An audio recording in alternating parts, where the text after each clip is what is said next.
Good evening and welcome to NTD News. I'm Stephanie Cox. Here are today's top stories. Pro-life advocates by the thousands gathered in our nation's capital today, walking in the 49th annual March for Life. We find out what ideas they have for protecting the unborn. In September, President Biden announced that 3.5 million federal employees would be required to get vaccinated or lose their jobs.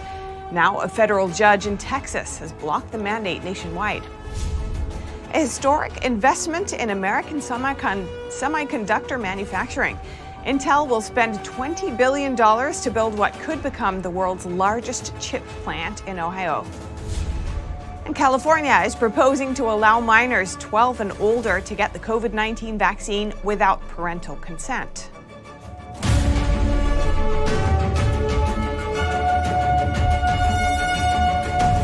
Despite the below freezing temperature in D.C. today, this year's March for Life had a significant turnout. Folks traveled to the heart of our nation to stand up for protecting mothers and unborn children. NTD's Melina Weiskup spoke to some of the people at the rally. It's that time of year again where thousands of people from across America come here to the nation's capital to march for life, even in weather below freezing temperature. We asked them what they're doing back at home to protect the unborn. Going to the abortion clinics, praying. Michigan right now has 75 ultrasound machines that we've set in previous clinics all around the state of Michigan. They can see that there is a life there. I believe we have to get involved, like in politics, in social media, in the media, make people aware of the situation. Because if we don't, they are going to, and they are not promoting right values. I think one of the things our churches do such a great job, but we do have to be able to offer more resources and support to our churches. The 49th March for Life in the nation's capital attracted a sea of people this year. Enthusiasm is strong, with many of them expecting a change for Roe versus Wade. We meet this year with fresh hope and heightened expectation. I'm hopeful that we'll see big changes. I think people are waking up to the value of life. The walkers marched along Constitution Avenue to the Supreme Court. Along the route were cheerful crowds. Why are we marching? Too close, move back. To change legislation. And signs of all sorts, trying to raise awareness. One walker points out that these images and facts about abortions may hit home for some, but she offers a message of hope. And I would just want to tell them that God loves you, even if you've done that, He can forgive you. But this movement is not limited to religious believers. A few young advocates tell us it's about human dignity. You don't have to be religious to be pro-life. Like, it's a different subject. It's just think of humanity. Because in the name of progress, many people have stepped over others. And I think we need to stop that. I think it's human dignity. People forget. So how to restore this dignity? I think the solution is definitely better morals, going back to what truth is, going back to what our founding fathers proposed, and that is that we hear everybody's opinions, we come to compromises and solutions based upon truth. Reporting in Washington, D.C., Melina Weiskup, NTD News. A few months ago, President Biden announced that 3.5 million federal employees would be required to get vaccinated or lose their jobs. Today, a federal judge has blocked that mandate nationwide. NTD's Jason Perry has the story. Well, good afternoon, everyone. The only exception to President Biden's vaccine mandate for federal employees was for those who received medical or religious exemptions, which have been hard to come by. U.S. District Judge Jeffrey Brown, who was appointed by then-President Donald Trump, worked expeditiously to make the ruling on the case, only about a month after it was filed. Brown made the ruling on the same day federal employees could have been disciplined for not being vaccinated. Robert Henneke, executive director and general counsel for the Texas Public Policy Foundation, said the Biden administration didn't have the authority they claimed to enforce vaccine mandates. The government pointed to 3 statutes that it argued gave it authority. And very methodically, Judge Brown walked through each of the statutes that were claimed by the Biden administration as giving it the authority to do this. And he examined, said each of those 3 statutes doesn't say you can do this. And so you're seeing that as a common characteristic. The Biden administration is issuing these sweeping mandates just on its own when they're being challenged in court, they're trying to point to some kind of vague statute to say that this arguably could give them the power to do so. And judges are correctly examining the text of the statute and saying, no, Congress never gave you this authority. The lawsuit was filed by Feds for Medical Freedom. The group describes itself as a national grassroots coalition formed to respond to mandates imposed on public servants and government contractors. Henneke says Judge Brown made the right decision, but there is a bigger picture that is being missed when judges have blocked the vaccine mandates. They're getting to the right outcome, but the courts are only addressing these vaccine mandates by looking at the specific text of the statute and deciding for themselves whether that statute gives the federal government the power under that law. It's missing the bigger context, the bigger question as to constitutionality. Forget what the specific statute may or may not say. Does the federal government have constitutional authority to command Americans to take a medical procedure that they don't want for themselves? I think under the Constitution, the answer is clearly no. Good evening, my fellow Americans. Henneke said that the Biden administration would likely appeal this injunction up to the Fifth Circuit Court of Appeals.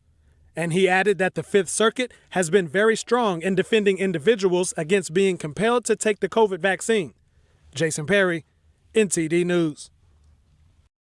The Transportation Department is going to block 44 flights heading to China operated by 4 Chinese airlines.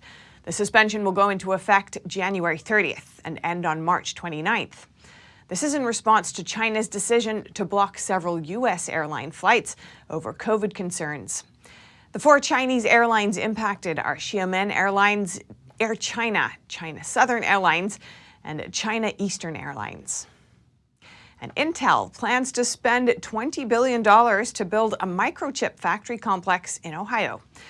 The global chip shortage has interrupted production for over a year, and now President Biden is praising Intel's plan as one of the largest investments in chip making in American history. NTD's Colin Frederickson has more.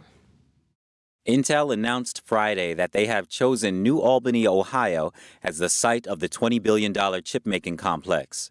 The company plans to invest in the next decade up to $100 billion to build 8 factories in the complex. President Biden praised the decision at a White House event. This historic investment for Ohio, one of the largest investments in semiconductor manufacturing in American history. A brand new $20 billion campus outside of Columbus, Ohio. 7,000 construction jobs. This could potentially be the world's largest chip plant. The U.S. used to produce 37% of the world's chips back in 1990. But today it only makes 12%. Dependency on foreign chips and disruptions caused by the pandemic have led to a chip shortage in the country. Biden said that has to change. We are going to invest in America. We're investing in American workers. We're going to stamp everything we can made in America, especially these computer chips. Biden urged Congress to invest more in companies like Intel and making supply chains more resilient. And House Speaker Nancy Pelosi seems to agree. In a letter to her Democratic colleagues on Friday, Pelosi said the House will soon introduce its competitiveness bill. It will supercharge our investment in chips, strengthen our supply chain, and transform our research capacity, plus many other key provisions. A medical examiner released the autopsy of the gunman who held 4 people captive at a Texas synagogue. He was killed by multiple gunshot wounds, and his death was ruled a homicide. The Tarrant County Medical Examiner released the information 6 days after Malik Faisal Akram took hostages. The 10-hour standoff ended with hostages escaping and an FBI tactical team rushing in. In Texas, a death being ruled a homicide indicates that one person was killed by another, but does not necessarily mean the killing was a crime. Federal officials have so far declined to say who shot Akram, citing an ongoing investigation. 44-year-old Akram was a British citizen. According to the BBC, he was known to British intelligence and deemed to no longer be a threat at the time he traveled to the United States. And disgraced South Carolina lawyer Alex Murdaugh is facing 23 new charges for forgery, money laundering, and other crimes. He now has a total of 71 charges against him and is accused of stealing $8.5 million. A state grand jury handed down the new charges today. Murdaugh has been in jail since last October for charges of breach of trust, forgery, money laundering, and computer crime that date back to 2011.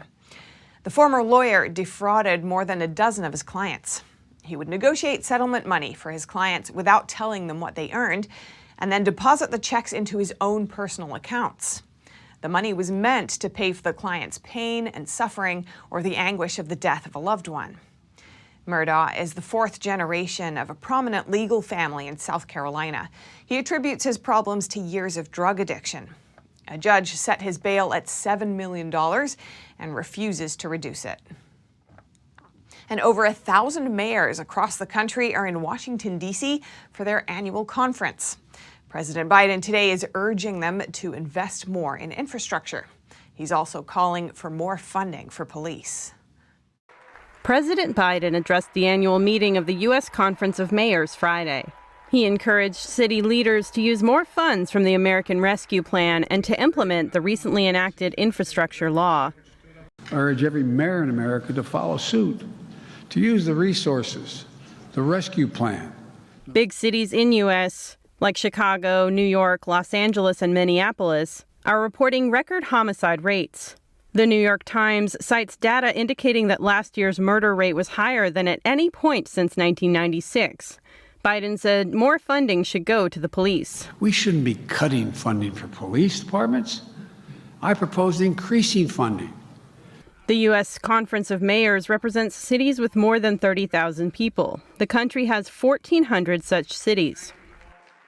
A California company has developed a model to be able to process PCR COVID tests that give results in a few hours. They're currently doing the most tests by volume in California. NTD's Jason Blair has more. A lab in Menlo Park is processing around 100,000 COVID tests a day, which is currently the highest amount by volume in California. Twice a day, a small airplane lands in Palo Alto containing thousands of swabbed samples from students, teachers, and staff at Los Angeles Unified School District, which is the second largest school district in the U.S. We started the company really with the vision of helping schools because we saw that as the foundation for communities to get back to normal. Kids had to be back in school for parents to go back to work. The samples are then driven to Summer Bio nearby in Menlo Park. Summer Bio launched in May 2020, shortly after the start of the pandemic. They say the current Omicron variant has resulted in the lab running at near capacity. They say it's the busiest they've been since August when the Delta variant was peaking. Despite the federal government's recent efforts to get more quick-resulted antigen tests sent to the public, Summer Bio says the polymerase chain reaction tests they conduct are necessary for many schools and businesses, as PCR tests are considered to be more accurate with quicker results. So that sample tube that we collect in the field goes nearly straight from the field into our automation instead of a bunch of handling manipulation by the lab staff. We're able to just take them in from the field and drop it into the automation.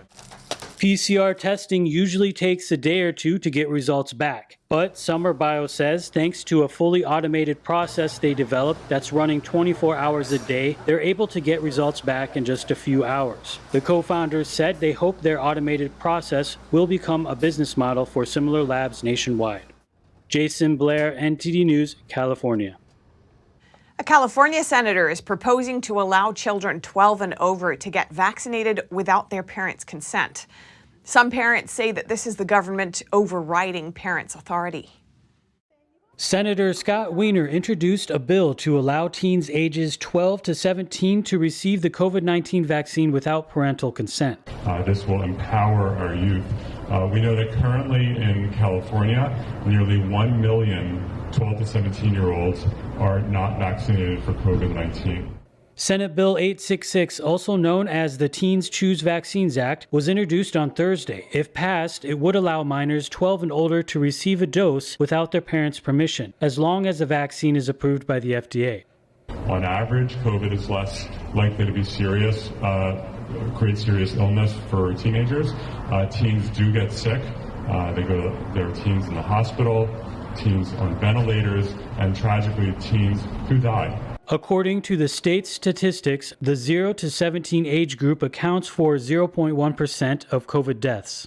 Weiner argues this bill builds on existing law that already allows kids 12 and older to consent to receiving the hepatitis B vaccine, birth control, and abortions.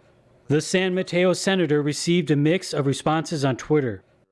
The single biggest reason is most children don't make decisions that adults would make. So informed consent is the biggest single issue that I see. And children don't have the capacity to make that. So I just think it's overreach. It's unnecessary. Parents can make informed decisions for their children. We know their background, their history, their risk profile, etc. We care more about our kids than the state does. I don't care what they say. They're not as invested in our children as we are. Another parent tells NTD he thinks legislation that chips away at the ability of a parent would be a huge mistake. There should be a very high standard for overriding a parent or lawful guardian's authority, and only under the imminent or persistent and grave threat to the child's well-being. He says there are already established public school vaccination constructs, child protective services, and the courts to deal with those situations, so there is no need to give minors authority over these decisions. A custody battle is taking place in New Hampshire that's getting a lot of attention. In what may be a first-of-its-kind case, a father could lose his son for giving him Ivermectin, a prescription drug used by some to treat COVID-19. NTD's Miguel Moreno reports.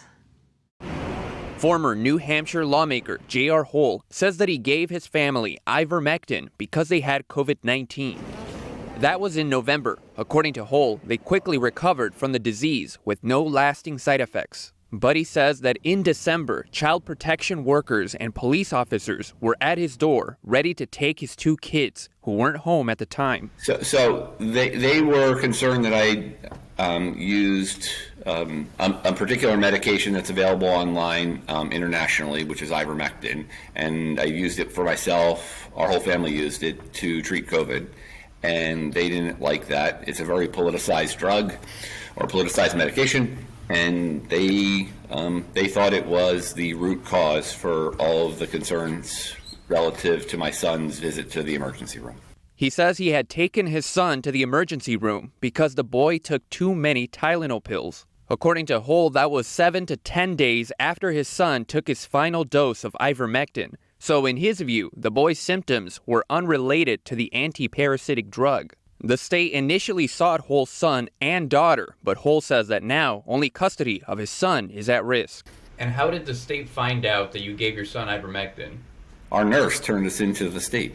There's the thing is there's what's going to develop out of this is an incredible distrust of the medical community, because if you can't have a conversation with your doctor, or in this case with the nurse, about how you're treating your family, because there is a threat that they're going to turn you into the state, people aren't going to share pertinent information, and that's going to lead to massive misdiagnosis of what the issue is. We were being open and honest with what was going on, trying to make sure our son was as healthy as possible. He said New Hampshire's Child Protection Agency, known as DCYF, has charged him with not appropriately parenting. I tried to confirm this charge with DCYF, but an agency spokesperson cited confidentiality laws instead. But she did say use of a prescription medication as recommended by a licensed physician would not constitute child abuse or neglect. Hole told me that he obtained the Ivermectin without a prescription, which may be why the agency wants custody of his child. He was scheduled for his first court hearing after our interview. Miguel Moreno, NTD News. One of the world's oldest medical journals is calling for the immediate release of all data related to COVID-19 vaccines and treatments. The journal calls it morally indefensible that so much of the data remains inaccessible and therefore unavailable for public scrutiny. NTD's Grace Coulter has the details. The British Medical Journal is demanding the full and immediate release of all data related to COVID-19 vaccines and treatment. The journal says doing so is in the public's interest. In an editorial published Wednesday, the BMJ noted that much of the product's trial data is still inaccessible to doctors, researchers, and the public, and is likely to remain that way for years to come. The journal is calling this lack of transparency morally indefensible. In addition, BMJ accused pharmaceutical companies of reaping vast profits without adequate independent scrutiny of their scientific claims. The journal pointed to Pfizer, whose COVID-19 vaccine trial, it wrote, was funded by the company and designed, run, analyzed, and authorized by Pfizer employees. Pfizer is still holding this trial data and has indicated that it won't begin considering requests for such data until May 2025. The U.S. Food and Drug Administration had initially asked a judge to allow it to release Pfizer's COVID-19 vaccine data at a rate that would have taken around 75 years to fully produce. However, earlier this month, a judge ordered the agency to begin releasing the data at a rate that will take roughly 8 months to produce in full. BMJ further added that regulators aren't there to dance to the tune of rich global corporations and enrich them further, but to protect the health of their populations. For this reason, the journal said, we need complete data transparency of all studies, and we need it now. Last month, the CDC was also sued over claims that it is improperly withholding COVID-19 safety data. Grace Coulter, NTD News, New York. Coming up, an unusual case of human smuggling that turned deadly. A family of 4 from India froze to death near the U.S.-Canada border while trying to cross into the U.S. on foot. And in New York, Republicans and members of law enforcement are calling on the governor to repeal a bail reform law after the latest shooting of a police officer. They say that the no-cash bail policy is contributing to an uptick in crime. That and more here on NTD News.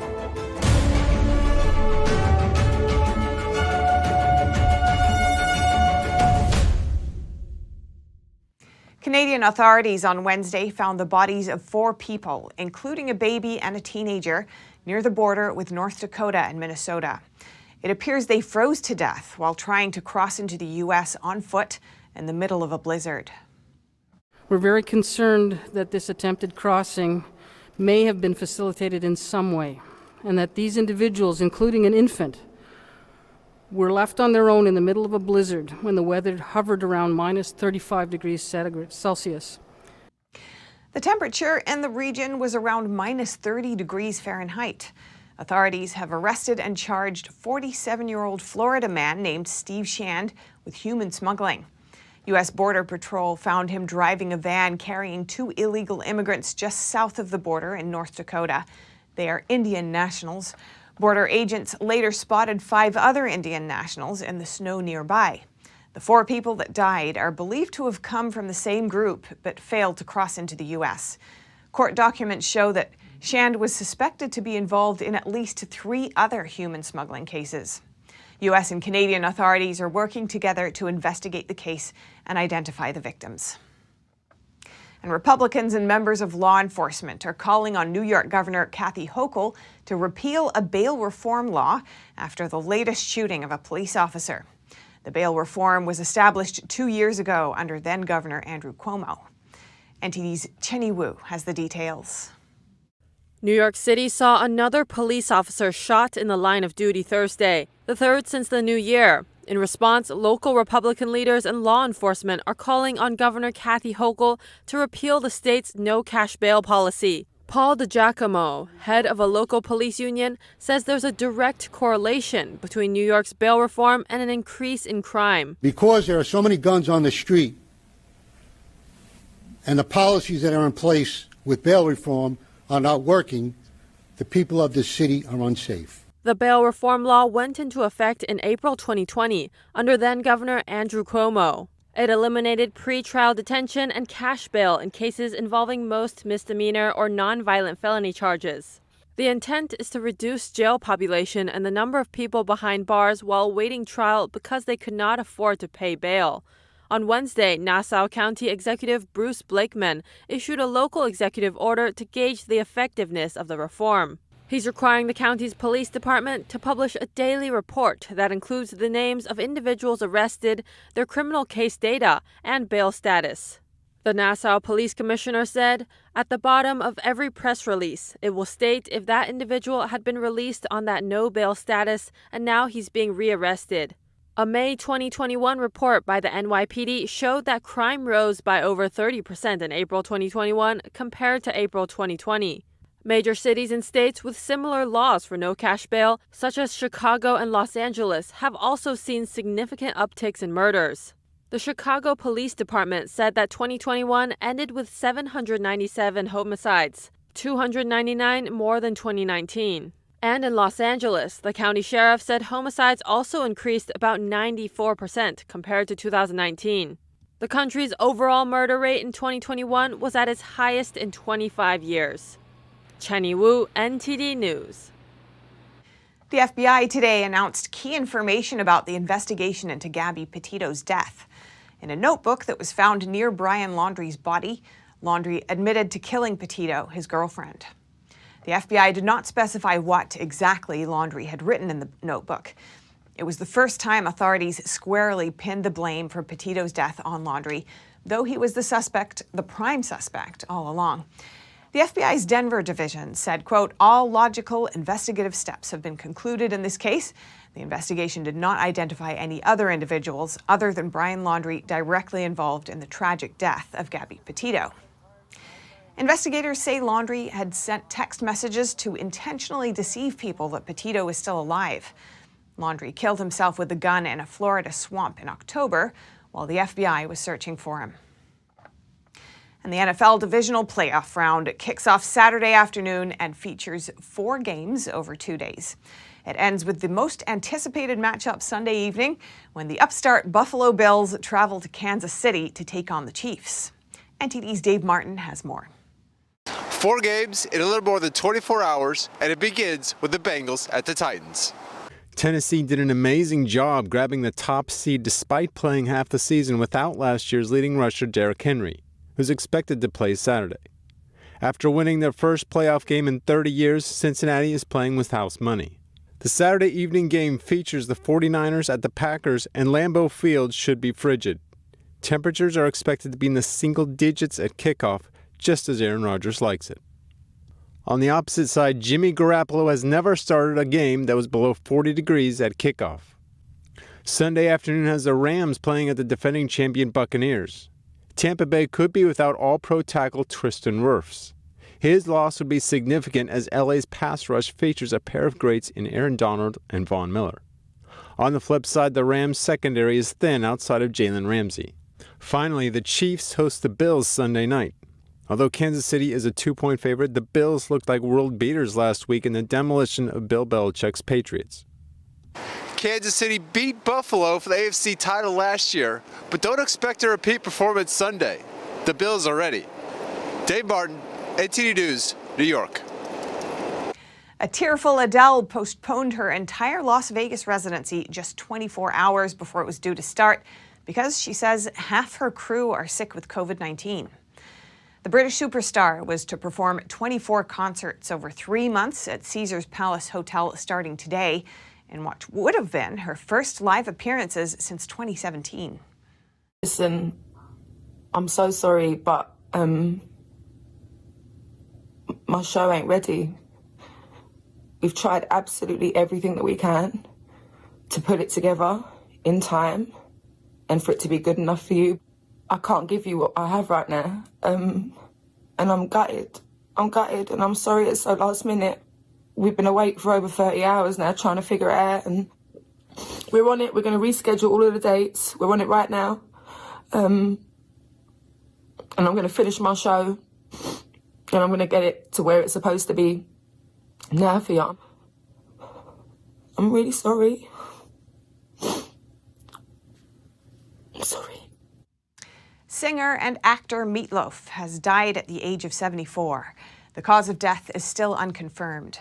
Best known for his debut Bat Out of Hell album, Meat Loaf's career spanned 6 decades. He sold more than 100 million albums and appeared in movies including Fight Club and Wayne's World.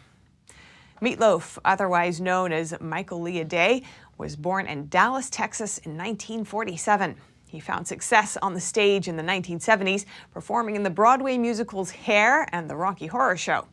He switched his focus to rock music, working with songwriter Jim Steinman on a debut album. Some of his hits include I'd Do Anything for Love, But I Won't Do That, and 2 out of 3 Ain't Bad. Meat Loaf publicly supported Republican candidates for office, but once said he's neither left nor right when it comes to politics.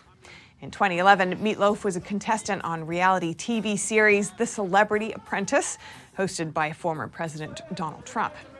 Trump paid tribute to the late singer today, calling him smart, talented, open, and warm.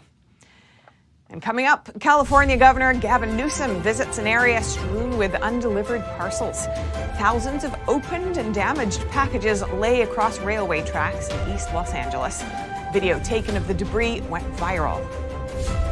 And California Governor Gavin Newsom continues to call for students to return to in-person learning. The most recent statewide test scores took a drop. More in just a moment here on NTD News.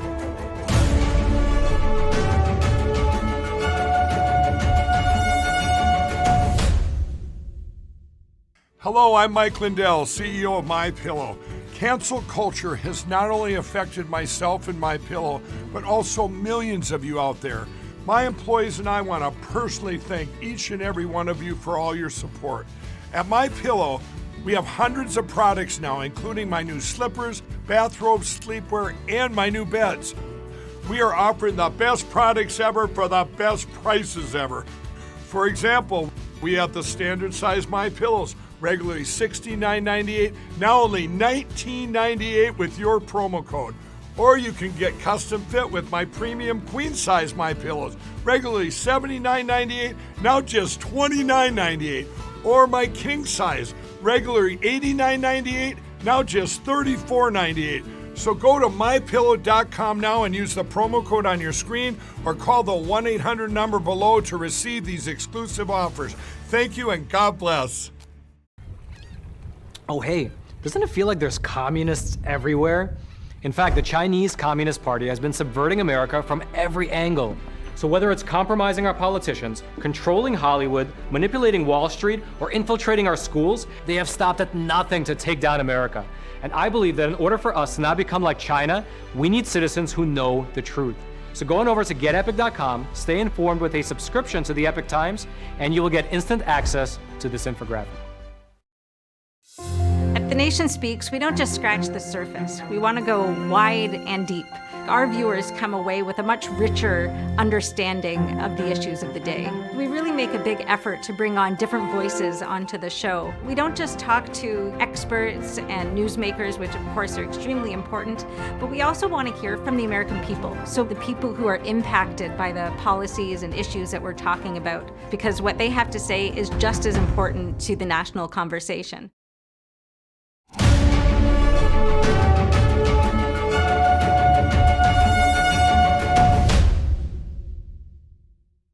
California's Governor Gavin Newsom on Thursday visited an area covered in undelivered packages. There, in East Los Angeles, thousands of opened and damaged parcels sprawl out across railway tracks. NTD's Andrew Thomas has the story. Video taken of the debris went viral worldwide. Much of the footage was from drone shots, which showed the extent of the looting.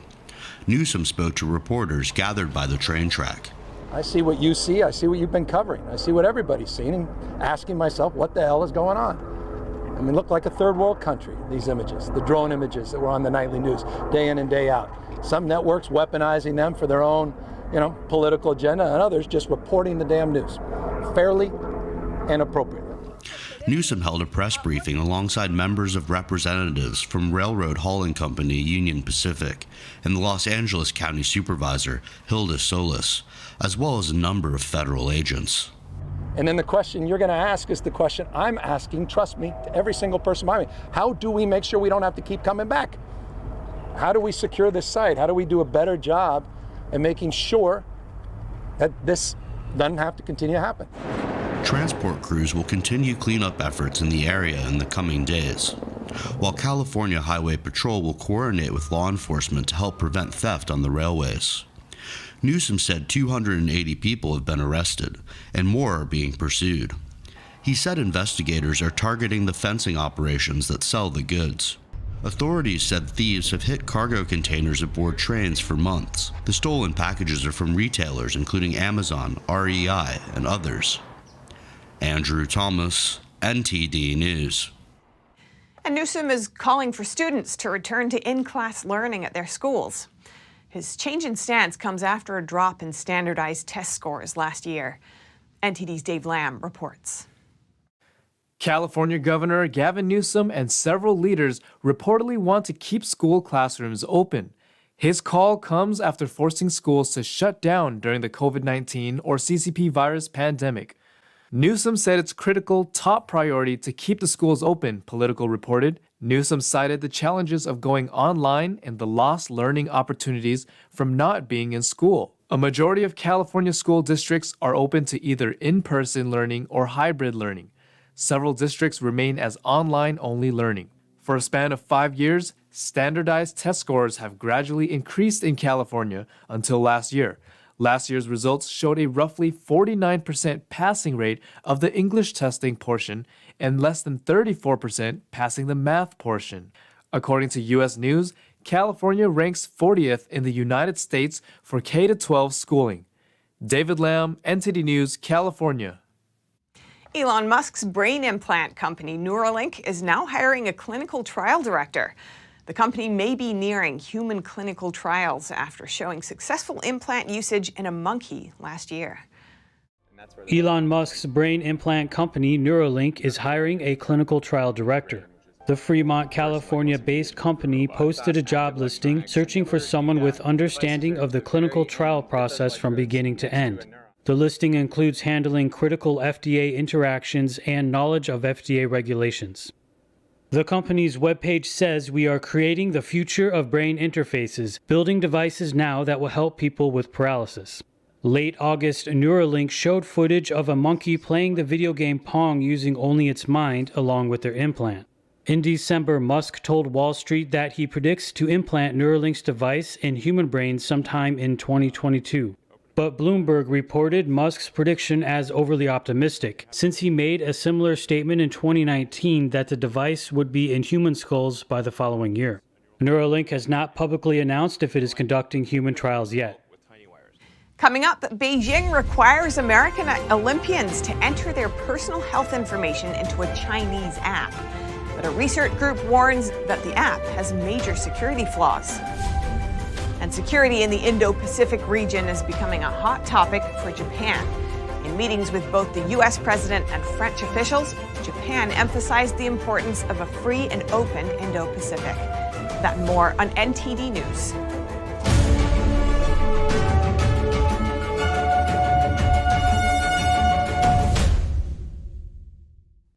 To get into Beijing's Winter Olympics, Team USA is required to give up their athletes' health data to a Chinese app. But a research group says the app has security flaws that could put their data at risk, and that the risk wouldn't be limited to their health data either. NTD's Juliette Song has more. American athletes heading to Beijing's Winter Olympics have to do one thing before they're allowed into the country: download an app. Beijing is requiring athletes to upload their personal information through it. That includes their passport details, body temperature records, respiratory symptoms, and medications. But now, a cybersecurity research group says the app has major security flaws, meaning users could be left vulnerable to hacking and cyber attacks and have health information stolen. The app, called My 2022, is owned by a Chinese state-controlled company. A data security expert breaks down the potential damage of a hack. One thing that people don't understand about apps in general, whether it's this app or an app developed by Google, an app is basically legal malware. And it enables the developer to conduct surveillance on the end user 24/7, 365 days a year. Lee says some app permissions allow the software's developers to collect attachments. So if you had a bank statement sent to you and it was attached to an email that an app developer can collect, and the email was hacked from the app developer's server, it can contain information such as your bank information or medical information, your social security information, passwords, and so forth. It's unclear if the Chinese app can collect attachments, but Beijing has so far dismissed security concerns.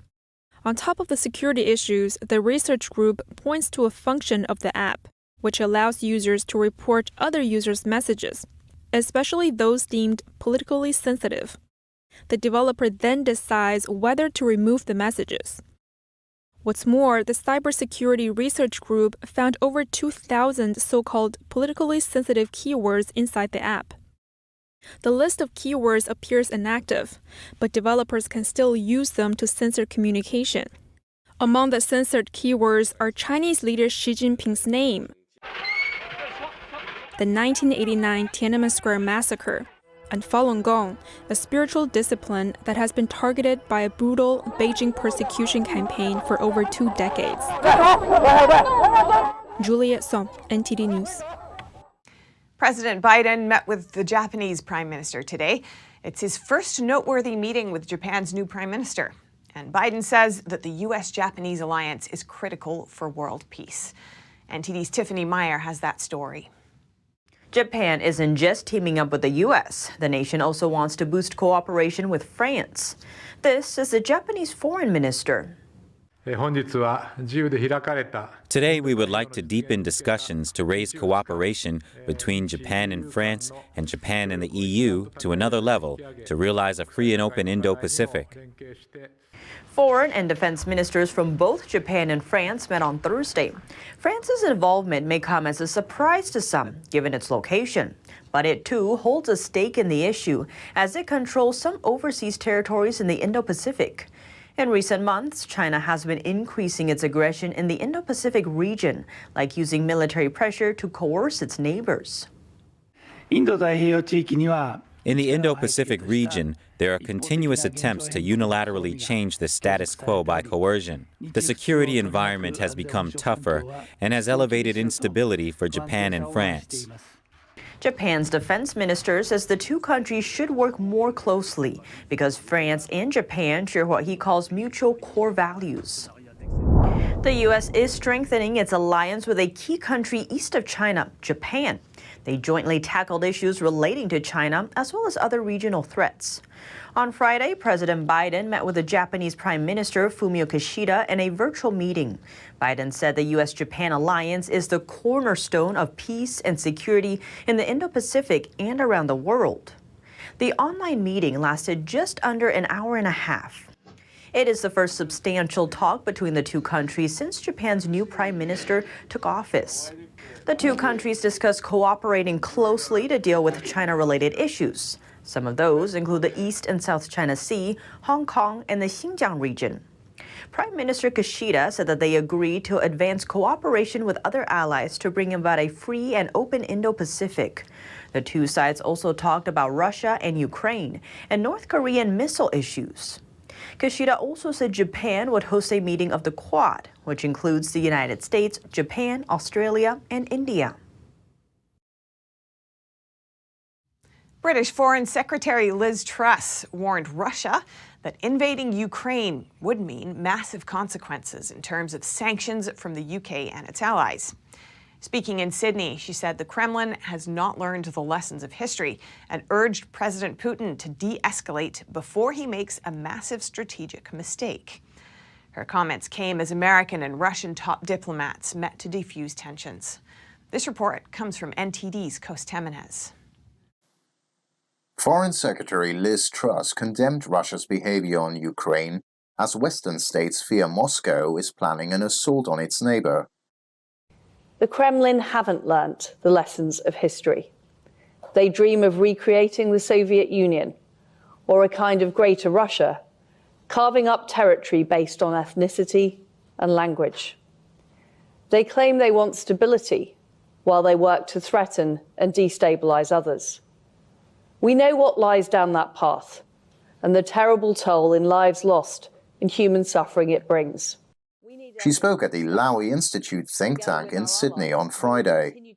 That's why we urge President Putin to desist and step back from Ukraine before he makes a massive strategic mistake.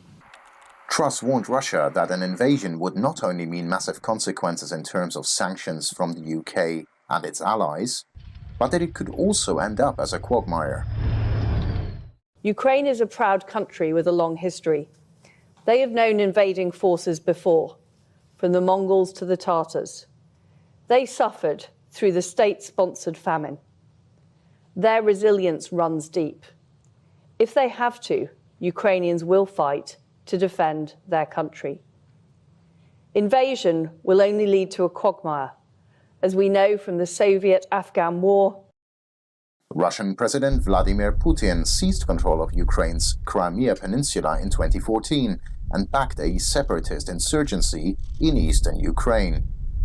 Moscow faced limited international consequences for those moves, but the West says a new invasion would be different. Truss also called on the UK's allies to respond in unity to the threat. We need everyone to step up. Together with our allies, we will continue to stand with Ukraine and urge Russia to de-escalate. What happens in Eastern Europe matters for the world. Threats to freedom, democracy and the rule of law aren't just regional, they're global. Truss and Defence Secretary Ben Wallace met their Australian counterparts for the annual Australia-United Kingdom ministerial consultation. To reduce tensions, US Secretary of State Antony Blinken and Russian Foreign Minister Sergei Lavrov met in Geneva on Friday. Both of them said they didn't expect a breakthrough in the meeting. Afterwards, Blinken sought to project unity and a tough stance after US President Joe Biden earlier this week suggested allies were split over how to react to any potential minor incursion from Russia. We've been clear. If any Russian military forces move across Ukraine's border, that's a renewed invasion.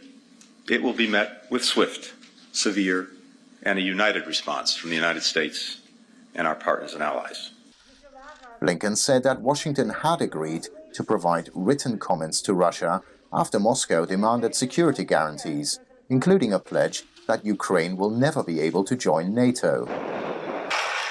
That could at least delay any imminent aggression for a few days. I can't say whether we're on the right track or not.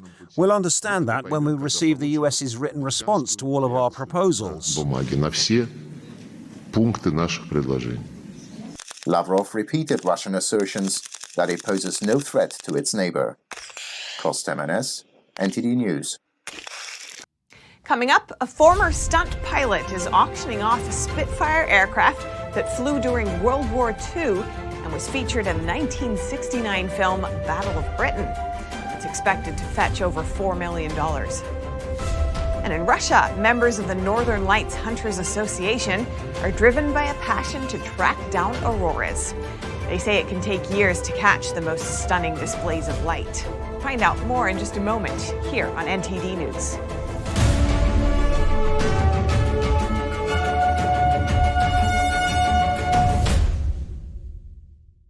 You worked hard for your money.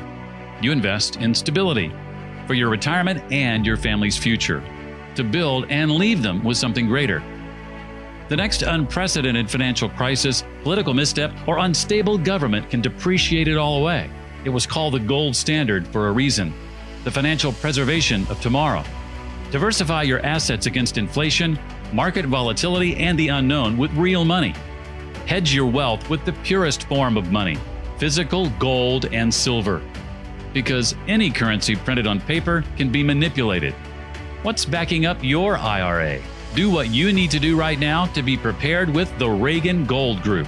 Visit now, rggusakit.com, or call us at 866-912-1384. Receive up to $2,500 in free silver coins and a free safe with your new precious metals IRA. Call now.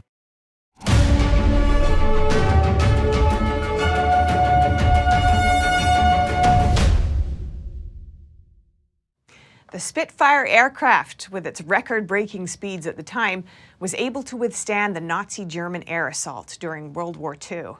A former stunt pilot is ready to auction one of those original Spitfires for around $5 million. NTD's Jason Perry has the story.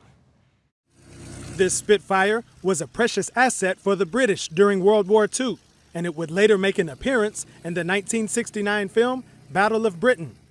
What you're looking at flew around during World War II, every bit of it, minus the wing spars are the only thing on the aeroplane that's been replaced. And it really does set it apart from other aeroplanes. But also, of course, it's got this wonderful history, this great wartime history, and then all of the, the sort of film star history after that, if you will. The plane is owned by the stunt pilot who was hired for the film Battle of Britain. And when it came time to pay him for his work, he accepted an unusual form of payment. They owed me a bunch of money at the end of the movie, and I just told them that I'll take airplanes. So I ended up with, I think it's 16 Messerschmitts, and I traded 2 of them for this Spitfire, which this is one I flew during the Battle of Britain and got shot down 72 times in this plane for actual takes. There are about 70 Spitfires remaining in the world that are still safe to fly. This one is expected to auction for $4.5 million. Jason Perry, NTD News. In Russia, members of the Northern Lights Hunters Association are driven by a passion to track down auroras. They monitor conditions to predict when and where they will see the best displays of the natural phenomenon caused by solar activity. NTD's Neil Woodrow brings us this report. Green lights flicker across the sky near St. Petersburg on the Baltic Sea. For the people below, this is exactly what they came to see. Natalia started watching Northern Lights 15 years ago, but she discovered under the city lights it was impossible to get good photos as urban light pollution obscures the phenomenon. Her passion inspired her to set up the Northern Lights Hunters Association. Members monitor conditions to predict when and where they will see the best displays. Central to that is studying the behavior of the sun. The northern lights are quite a difficult physical process. They are formed because the Earth has a strong magnetic field. And when there is a solar wind, as a result of the different process like coronary holes, explosions, solar mass ejection, and when this wind reaches our magnetic field, charged particles start to light up. But patience is still key.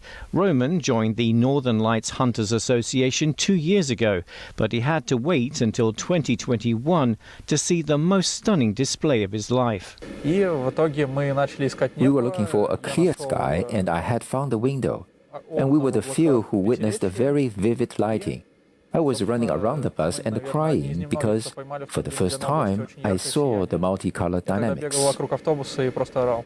Northern Lights hunters are making the most of the last few months of the season. When spring comes, the light shows won't be visible, and they will have to wait for darker nights once again. Neil Woodrow, NTD News. And that's all for today's news. Thanks for tuning in. I'm Stephanie Cox.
Thanks for watching us on YouTube. Did you know YouTube only keeps selective videos on its platform? So if you want to make sure you get the full picture, just subscribe to our newsletter.